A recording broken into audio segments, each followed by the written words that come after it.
तुम अर्हस्य शेषेण दिव्या हि आत्मविभूतया याभिर्विभूतिभिर्लोकान् इमांस्त्वं व्याप्य तिष्ठसि वक्तुम् अर्हस्य शेषेण दिव्या हि आत्मविभूतया याभिर्विभूतिभिर्लोकान् इमांस्त्वं व्याप्य तिष्ठसि ओम ज्ञानतिमिरान्धस्य ज्ञानञ्जनशलाकया चक्षुरुन्मीलितं येन तस्मै श्रीगुरवे नमः। वाञ्छाकल्पतरुभ्यश्च कृपासिन्धुभ्य एव च पतितानां पावनेभ्यो वैष्णवेभ्यो नमो नमः। श्रीकृष्णचैतन्य प्रभु नित्यानन्द श्री अद्वैत गदाधर श्रीवासादि गौरभक्तवृन्द। हरे कृष्णा कृष्णा कृष्णा हरे हरे, हरे राम राम राम हरे हरे। श्रील प्रभुपाद की। श्रीमद् भगवद गीता के 10वें अध्याय का यह श्लोक 16 नंबर है। वक्तुम अर्हस्य शेषेण दिव्या हि आत्मविभूतया याभिर्विभूतिर्भिर्लोकान् इमांस्त्वं व्याप्य तिष्ठसि। पीछे के श्लोकों में अर्जुन ने श्री कृष्ण की स्तुति की। यहाँ अर्जुन का निवेदन है वक्तुम यानी वर्णन करने में, अर्हस्य शेषेण, अर्हसी कहते हैं समर्थ। अर्जुन इस श्लोक में भगवान से निवेदन करता है कि हे भगवान, आप अपने विभूतियों का वर्णन करें, क्योंकि आपके अतिरिक्त दूसरा कोई भी समर्थ नहीं है। तो अर्हसी यानी कि समर्थ हैं। अशेषेण, शेष कहते हैं बचा हुआ, अशेषेण यानी कि संपूर्णता, विस्तार पूर्वक, बिना कुछ बचाए आप समस्त प्रकार की अपनी विभूतियों का दिव्या ही आत्म विभूतया, आप अपनी दिव्य अलौकिक विभूतियों का वर्णन करें। याभिर्विभूतिर्भिर्लोकान्, जिन विभूतियों के द्वारा इस जगत में लोकान ईमान यानी इस लोक में त्वम व्याप्य तिष्ठसि, त्वम यानी कि आप, व्याप्य यानी कि व्याप्त, तिष्ठसि यानी अवस्थित हैं, यानी उन विभूतियों का आप वर्णन करें जिन विभूतियों के द्वारा आप इस जगत में सर्वव्यापक हैं, आप अवस्थित हैं। क्योंकि पिछले श्लोक में भगवान ने कहा स्वयमेव आत्मना आत्मानम, चलिए भगवान ने नहीं कहा, वह अर्जुन की स्तुति है। अर्जुन ने कहा कि हे भगवान, आप स्वयं के द्वारा जानने योग्य हैं। नहीं ते भगवान व्यक्तिम विदुर देवा न दानवा, आपको न तो देवतागण समझ सकते हैं न दानव समझ सकते हैं, तो फिर मानव कैसे समझ सकते हैं। तो हे भगवान, आप ही अपनी विभूतियों का वर्णन करें। तो अर्जुन भगवान की विभूतियों के बारे में जानना चाहता है। मानो भगवान कहें कि देखो मेरी विभूतियाँ तो अनंत हैं, मैं इतनी विभूतियों का वर्णन करूँगा, समय कहाँ है। तो अर्जुन कहता है कि ठीक है, आप अपने विभूतियों में से जो श्रेष्ठ विभूतियाँ हैं, कुछ विभूतियों का वर्णन करें। तो यद्यपि अर्जुन श्री कृष्ण को परम भगवान के रूप में पहले ही स्वीकार कर चुका है, पर श्रील प्रभुपाद कहते हैं सामान्य लोगों के हित का ध्यान रखते हुए, जैसा कि भक्तों का यह स्वभाव होता है, वे अपने लिए नहीं बल्कि सभी के लिए चिंताएं करते हैं। तो अर्जुन भी सामान्य जन के लिए ऐसी जिज्ञासाएं करता है। अर्जुन तो श्री कृष्ण को कभी भूला नहीं, लेकिन फिर भी अर्जुन कहेगा आगे कि आप अपनी विभूतियों का वर्णन करें ताकि मैं आपका चिंतन कर सकूं। यानी श्री कृष्ण से उनकी विभूतियों का वर्णन करने के लिए अनुरोध करता है, ताकि उन विभूतियों को जानने से हमारा मन भगवान की ओर आकर्षित होता है। तो आगे अर्जुन कहता है कथम विद्याम अहम योगिम,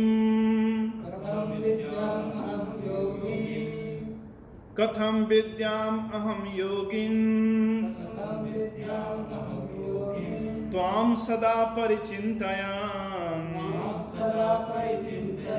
केषु केषु च भावेषु केषु केषु च भावेषु चिन्तयोऽसि भगवन्मया चिन्तयोऽसि भगवन्मया कथं विद्याम् अहं योगिम् कथं विद्यामहं योगिं त्वां सदा परिचिन्तयन् त्वां सदा परिचिन्तयन् केषु केषु च भावेषु केषु केषु च भावेषु चिन्तयोऽसि भगवन्मया। चिन्तयोऽसि भगवन्मया। इस अध्याय का नाम है विभूति योग। तो अधिक से अधिक भगवान के ऐश्वर्य, विभूति का अर्थ मैंने पहले भी बताया, भगवान के विलक्षण गुण, भगवान का अपना प्रभाव, जिसके द्वारा भगवान की जो भगवता है वो सामान्य जीवों से विलक्षण प्रतीत होती है, उसे कहते हैं भगवान के की विभूतियाँ। तो कहता है कथम विद्याम, कथम मीन्स कैसे, विद्याम जानूं, अहम मैं, योगिम हे योगेश्वर, हे परम योगी, त्वाम सदा परिचिंतयन, त्वाम यानी कि आपको, सदा यानी कि सर्व हमेशा, परिचिंतयन, परिचिंतयन यानी कि चिंतन यानी कि चिंतन करना, स्मरण करना, परिचिंतन यानी कि संपूर्ण रूप से स्मरण करना। तो मैं आपको कैसे जानूं हे योगेश्वर, मैं कैसे आपका निरंतर चिंतन कर सकूं। केसु केसु च भावेशु, किन किन भावनाओं के द्वारा, किन किन रूपों के द्वारा, चिंतयोऽसि भगवन्मया, हे भगवान मैं आपका चिंतन निरंतर कैसे कर सकूं, किस स्वरूप में मैं आपका ध्यान करूं, स्मरण करूं। चिंतन का अर्थ यहाँ पे चिंता नहीं, चिंतन का अर्थ है भगवान का स्मरण। कहते हैं चिंता चिता समायुक्ता बिंदु मात्र विशेषतः, चिंता और चिता में केवल बिंदु का भेद है।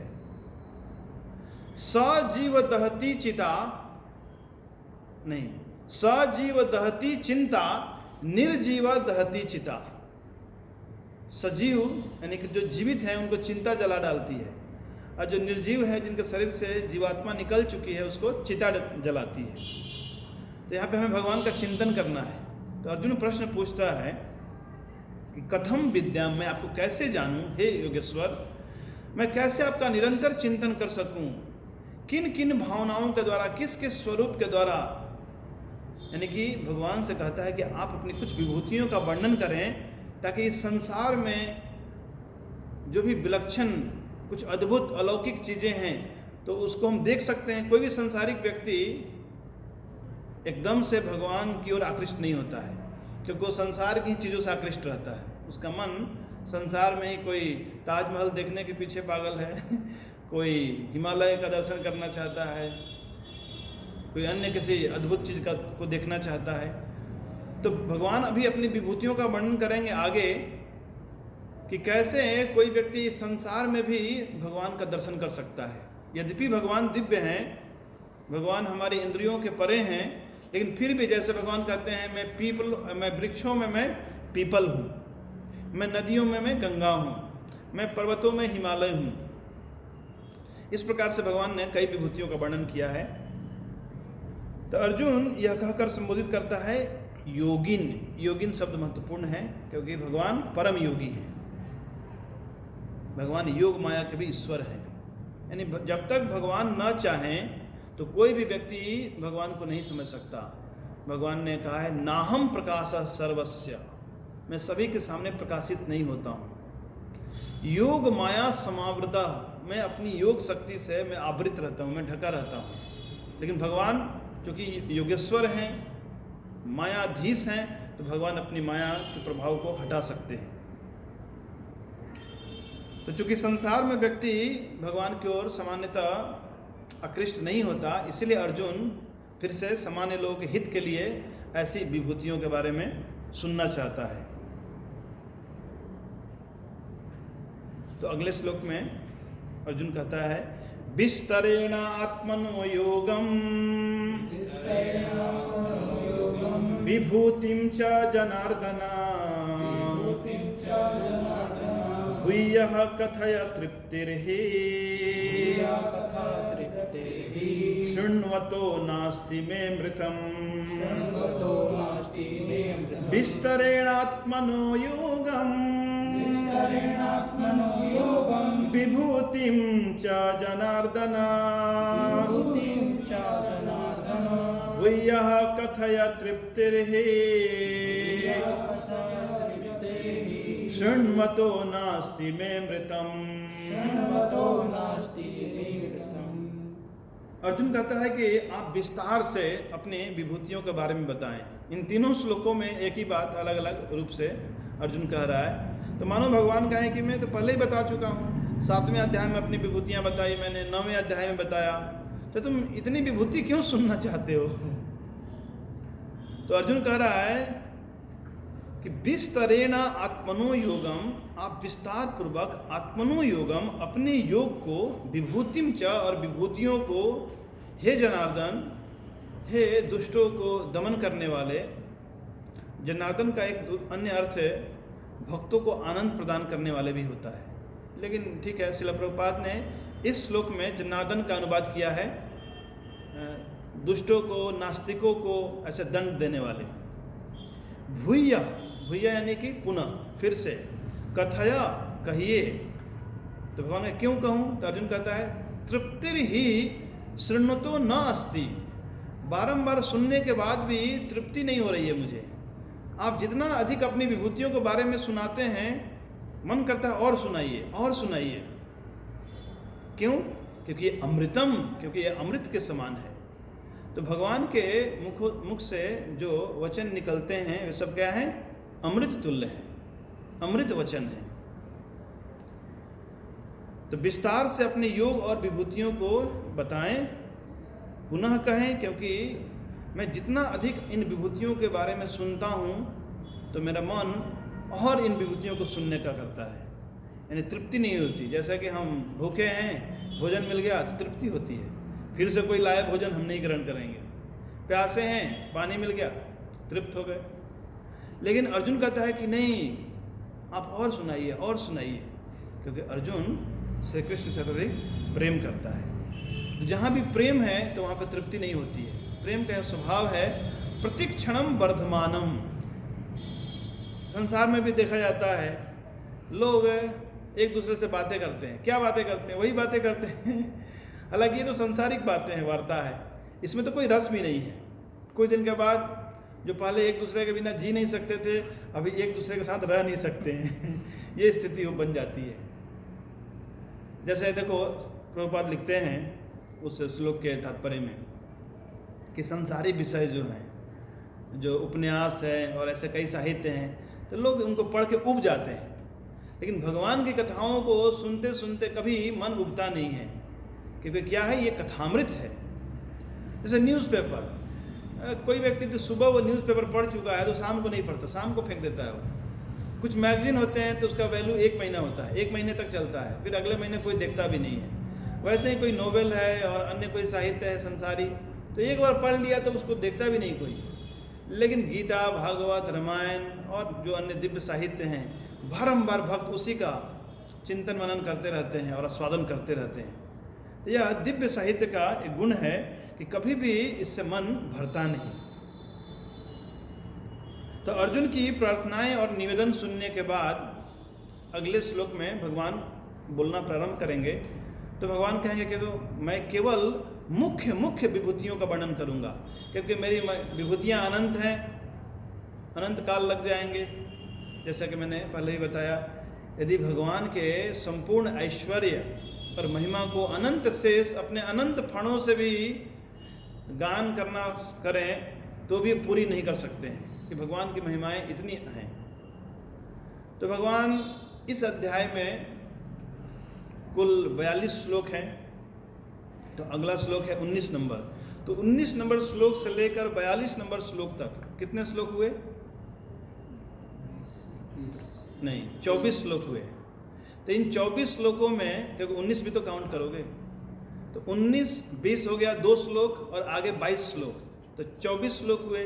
तो 24 श्लोकों में से 19 श्लोक में भगवान जस्ट बता रहे हैं कि मैं क्या बताने वाला हूँ।